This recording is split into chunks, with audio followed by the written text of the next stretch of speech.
வணக்கம் மக்களே, இன்னைக்கு நம்ம தர்மலிங்கேஸ்வரர் கோயிலுக்கு தான் வந்திருக்கோம். மகாபாரத காலத்துல உருவான கோயிலுக்கு தான் வந்திருக்கோம். ராமரும் பாண்டவர்களும் இங்க வந்திருக்காங்க. நம்மளும் சிவனை பார்க்க போறோம். மொத்தம் 992 படிகள் தாண்டி சிவனை போய் பார்ப்போம்.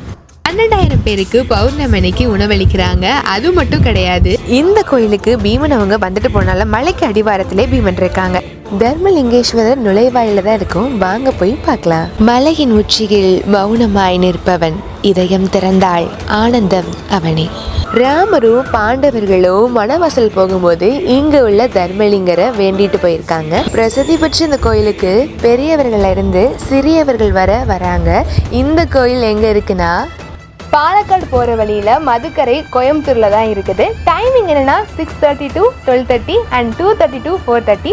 யாரும் ஈவினிங் வராதிங்க. ஈவினிங் வந்தீங்கன்னா இது வனப்பகுதி, அதனால ரெஸ்ட்ரிக்ட் பண்ணியிருக்காங்க. நெக்ஸ்ட் இன்ட்ரெஸ்டிங் சீரீஸில் பார்க்கலாம். மறக்காமல் நம்ம பேஜை ஃபாலோ பண்ணிக்கிங்க, லைக் பண்ணுங்கள், கமெண்ட் பண்ணுங்கள். தேங்க்யூ.